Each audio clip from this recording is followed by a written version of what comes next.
నేనే అన్న TV off చేయండి, ఎన్ని పచ్చి అబద్ధాలు. ఏదైనా కనీసం దాంట్లో నిజాలుంటే 1% అబద్ధం చెప్పినా 99% నిజాలన్నా ఉంటే చూడొచ్చు. కానీ 99% కూడా 100% కూడా అబద్ధాలు తప్ప దాంట్లో ఒక్కటి కూడా. ఒక మాజీ సీఎం అయ్యా నువ్వు పచ్చి అబద్ధాలు మాట్లాడుతుంటే ప్రజలు నవ్వుతున్నారు. ఒక్కసారి మీరు కూడా ఆలోచన చేయాలని. ఏదైనా ఇలాగ వచ్చినప్పుడు మీరు కూడా ఏం మాట్లాడాలి ఏం మాట్లాడకూడదని తెలుసుకొని వస్తే కూడా బాగుంటుందని కూడా చెప్తున్నాం. ఈరోజు వచ్చినది కేవలం పరిటాల కుటుంబం టార్గెట్ చేయడానికి, లింగమయ్య ఫ్యామిలీని పరామర్శించడానికి వచ్చిండేదానికి వచ్చినట్లు వచ్చి ఇంత రాజకీయం చేసి ఈరోజు జగన్ రెడ్డి కూడా వెళ్ళారు. ఏది ఏమైనా మా కార్యకర్తలందరూ కూడా ధైర్యంగా ఉన్నాం. ఎవరు ఎన్ని అడ్డంకలు వేసినా ఏది చేసినా కూడా ఎవరు కూడా భయపడే పరిస్థితులు ఇక్కడ లేరు అని జగన్కి కూడా నేను తెలియజేస్తున్నాను. తల్లికి చెల్లికి న్యాయం చేయలేని వ్యక్తి ఈరోజు నా మండలంలో జరిగిన లింగమయ్యకి ఏమి న్యాయం చేస్తారనేది ఒక్కసారి సూటిగానే ఆయన కూడా నేను అడుగుతున్నా.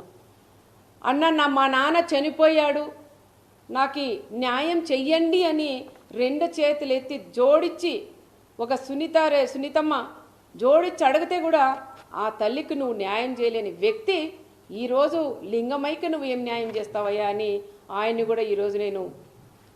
కూడా నేను అడుగుతున్నా. ఇంకొకసారి ఎక్కడన్నా నువ్వు పోయినప్పుడు జైలు పలికించుకుంటూ ఎవరైనా చనిపోతే ఆ కుటుంబంతో ఏ విధంగా కూర్చొని పరామర్శించాలనేది కూడా తెలియని వ్యక్తి నువ్వు అని కూడా చెప్తున్నావు. ఎందుకు వస్తాయాలు నవ్వులు?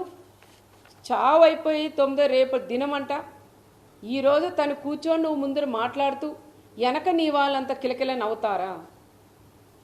వాళ్ళు ప్రాణం పోగొట్టుకొని ఆ కుటుంబం ఏడుస్తుంటే నీ వాళ్ళు నీతో పాటి నీకు నవ్వేది తెలియదు, ఏడ్చేది తెలియదు, రెండిటికి సంబంధం లేకుండా నువ్వు అక్కడ కూర్చొని ఆ కుటుంబాలను ఆ విధంగా మీ వాళ్ళందరూ కూడా నవ్వుకుంటూ వాళ్ళని పరామర్శించేది కూడా అది కరెక్ట్ కాదని మరొకసారి జగన్ రెడ్డి కూడా తెలియజేసుకుంటూ, మా గ్రామాల్లో చిచ్చులు